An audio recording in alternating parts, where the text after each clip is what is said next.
चाल एक डॉक्टर की, शारीरिक संबंध बनाने के बाद किया कत्ल। विभा केवट की उम्र 24 साल थी। सामान्य कदकाठी की विभा देखने में सुंदर होने के साथ पढ़ने लिखने में भी होशियार थी। चूंकि उसके घर की माली हालत अच्छी नहीं थी, इसलिए पिछले 2 सालों से वह फैमिली दंत चिकित्सालय में अटेंडेंट की नौकरी कर रही थी। सतना के धावरी स्थित कलेक्ट्रेट रोड पर ये दंत चिकित्सालय डा. आशुतोष त्रिपाठी का था। विभा का घर मल्लाह मोहल्ले में था। वो हर रोज सुबह 8 बजे घर से क्लिनिक के लिए निकल जाती थी और पेशेंट देखने में डा. आशुतोष की मदद करती थी। दोपहर में वह लंच करने के लिए घर लौटती। लंच के बाद फिर वापस क्लिनिक में लौट आती थी। रात के 8 बजे डा. आशुतोष त्रिपाठी क्लिनिक बंद करके कार से पहले विभा को उसके घर के पास छोड़ता फिर अपने घर जाता था। यह विभा की रोज की दिनचर्या थी। नौकरी में अपना अधिकतर समय देने के बाद भी विभा पढ़ाई के लिए समय निकाल लेती थी। उसका सपना एलएलबी करके वकील बनने का था। वह एक प्राइवेट कॉलेज से एलएलबी कर रही थी। चूंकि घर की हालत सही न होने के कारण वह अपनी पढ़ाई के खर्चों को पूरा करने में असमर्थ थी, इसलिए पिछले 2 सालों से इस क्लिनिक में नौकरी कर रही थी। वह अपने काम से खुश थी और जिंदगी सामान्य ढर्रे पर चल रही थी। वह रोज की तरह घर से ड्यूटी पर गई थी। दोपहर के समय वह घर आई और लंच करके वापस ड्यूटी पर लौट गई। उस रात 9 बजे तक वह घर नहीं लौटी तो उसके पिता रामनरेश केवट और मां रमरतिया की आंखों में परेशानियों के बादल घुमड़ने लगे। उसका मोबाइल फोन भी स्विच ऑफ था। उनके मन में तरह तरह के बुरे ख्याल आ रहे थे। रात भर इंतजार के बाद सुबह भी विभा घर नहीं लौटी तो क्लिनिक खुलने के समय दोनों डॉक्टर से मिलने उसके क्लिनिक जा पहुंचे। डा. आशुतोष क्लिनिक में पेशेंट देख रहे थे। बुरी तरह परेशान रामनरेश केवट ने जब डा.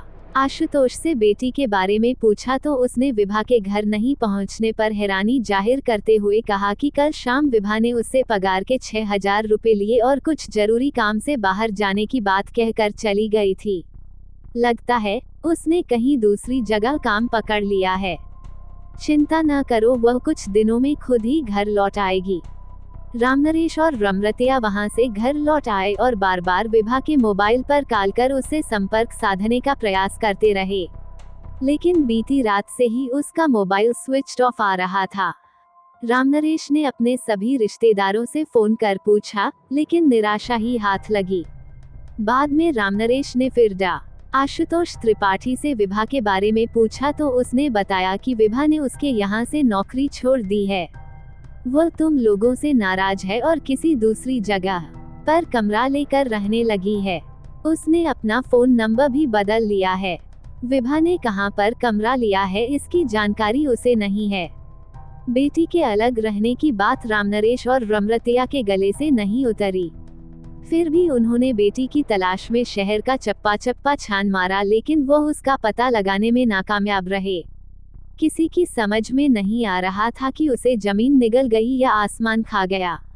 दरअसल विभा के माता पिता को ऐसा लग रहा था जैसे डॉक्टर को विभा के बारे में जानकारी है और वह शायद बाद में विभा के बारे उन्हें बता देगा। विभा की तलाश करते करते 1.5 महीने गुजर जाने के बाद भी जब उसका पता नहीं चला तो रमरतिया ने 1 फरवरी 2021 को धवारी की सिटी कोतवाली में बेटी की गुमशुदगी दर्ज करा दी और पुलिस अधिकारियों से उसे तलाश करने की गुहार लगाई। सिटी कोतवाली इंस्पेक्टर अर्चना द्विवेदी ने 24 वर्षीय युवती विभा केवट के गायब होने के मामले को गंभीरता से लिया। वह इसकी जांच में जुट गईं। इंस्पेक्टर अर्चना द्विवेदी ने विभा के माता पिता से उसके गायब होने के बारे में विस्तार से पूछताछ की तो उन्होंने बताया कि 14 दिसंबर की सुबह विभा डा. आशुतोष के क्लिनिक में ड्यूटी पर गई थी, जहां डॉक्टर के अनुसार उसने शाम तक ड्यूटी की। इसके बाद वह डॉक्टर से 6000 रुपए लेने के बाद कहीं दूसरी जगह रहने चली गई। उसने अपना मोबाइल नंबर भी बदल लिया था। ये जानकारी मिलने के बाद इंस्पेक्टर अर्चना द्विवेदी ने डा. आशुतोष त्रिपाठी को कोतवाली बुलाकर उससे विभा केवट के बारे में पूछताछ की। थोड़ी पूछताछ के बाद डा. आशुतोष को घर जाने की इजाजत मिल गई, लेकिन डॉक्टर के बार बार बदले बयानों को लेकर इंस्पेक्टर अर्चना द्विवेदी को उस पर संदेह हो गया था। उन्होंने आशुतोष त्रिपाठी और विभा के मोबाइल नंबर की कॉल डिटेल्स निकलवा कर देखी तो पता चला कि विभा ने आखिरी बार 14 दिसंबर को आशुतोष त्रिपाठी से 750 सेकंड बातें की थी। इसके बाद उसका मोबाइल स्विच ऑफ हो गया था, जो फिर ऑन नहीं हुआ था। इसका मतलब था कि विभा के गायब होने का राज आशुतोष को मालूम था। इंस्पेक्टर अर्चना द्विवेदी ने आशुतोष त्रिपाठी को दोबारा थाने बुलाकर मनोवैज्ञानिक तरीके से कुरेदना शुरू किया तो वह ज्यादा देर तक नहीं टिक सका। उसने विभा के बारे में जो कुछ बताया उसे सुनकर अर्चना द्विवेदी आश्चर्यचकित रह गईं। उसने बताया कि दरअसल विभा का कत्ल हो चुका है और उसकी लाश एक गड्ढे में दबा दी गई थी। कत्ल की बात पता चलते ही इंस्पेक्टर अर्चना द्विवेदी ने आशुतोष को गिरफ्तार कर लिया और इसकी सूचना सतना के एसपी सिटी विजय प्रताप सिंह को दी। 20 फरवरी 2021 शनिवार को एसपी सिटी विजय प्रताप सिंह, तहसीलदार अनुराधा सिंह, नायब तहसीलदार हिमांशु भलवी, यातायात थाना प्रभारी राजेंद्र सिंह राजपूत और इंस्पेक्टर अर्चना द्विवेदी आरोपी आशुतोष के साथ घटनास्थल पर पहुंचे, जहां पर विभा की लाश एक गड्ढे में दबी थी। आशुतोष की निशानदेही पर नगर निगम के श्रमिकों की मदद से गड्ढे की खुदाई की गई तो कुछ देर खुदाई के बाद उसमें से एक कुत्ते की लाश निकली। कुत्ते की लाश को बाहर निकालने के बाद थोड़ी और खुदाई की गई तो वहां एक युवती की लाश दिखाई पड़ी। लाश को बाहर निकाला गया। लाश के गले में एक दुपट्टा तथा कमर के नीचे लोहा मौजूद था।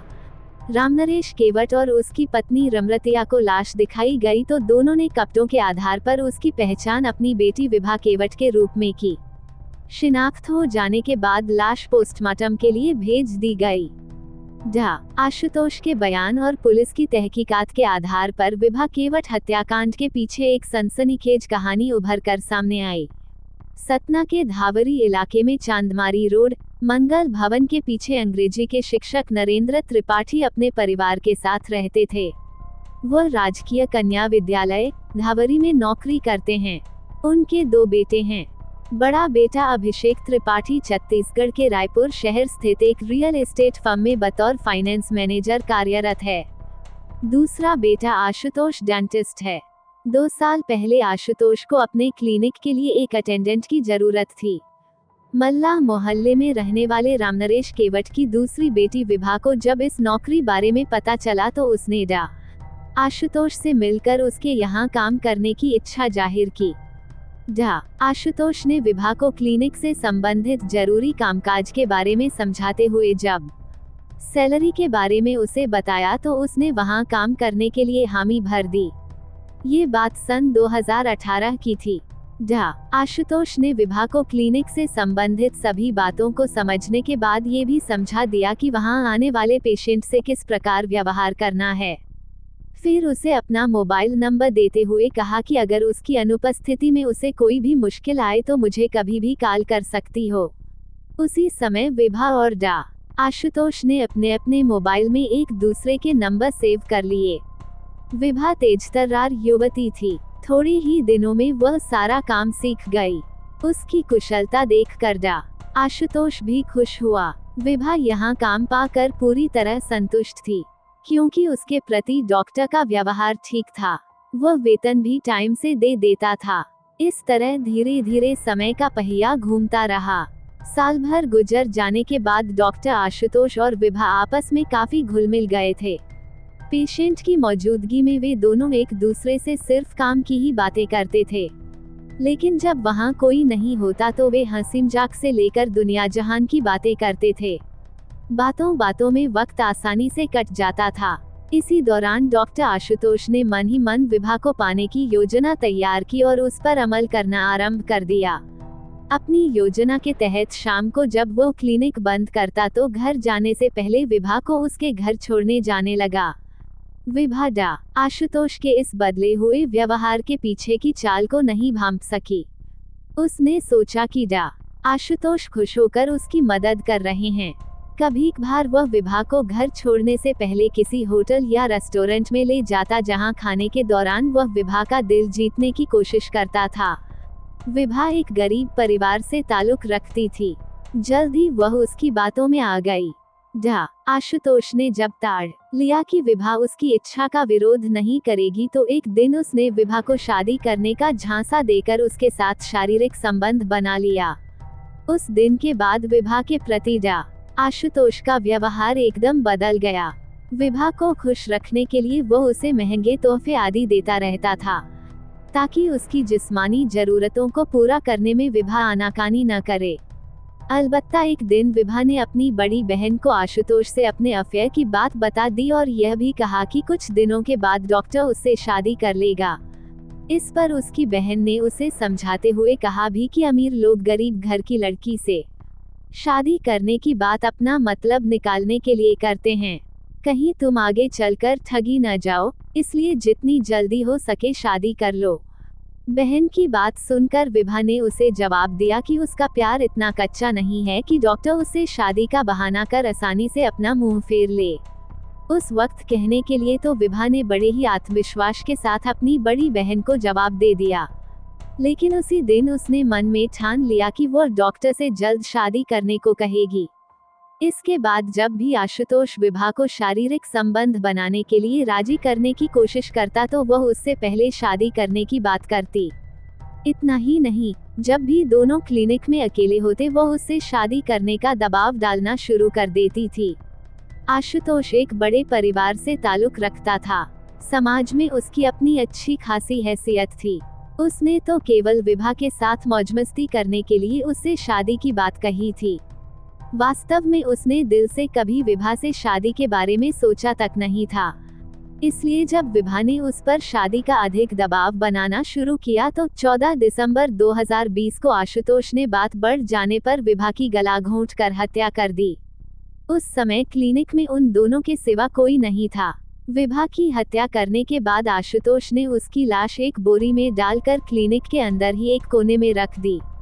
अगले दिन वो क्लिनिक में पेशेंट का इलाज करते हुए मन ही मन विभा की लाश को ठिकाने लगाने की तरकीब सोचता रहा।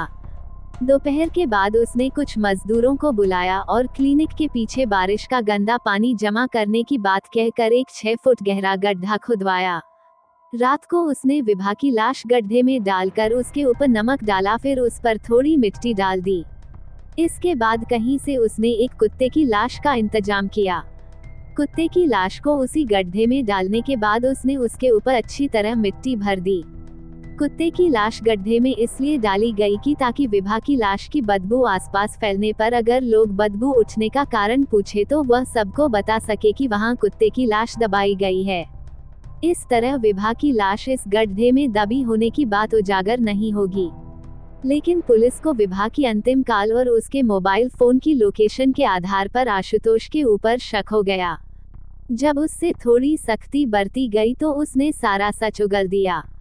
विभा की लाश का डीएनए टेस्ट कराने के लिए सैंपल भी सुरक्षित रख लिया गया ताकि तय हो सके कि लाश विभा की ही थी।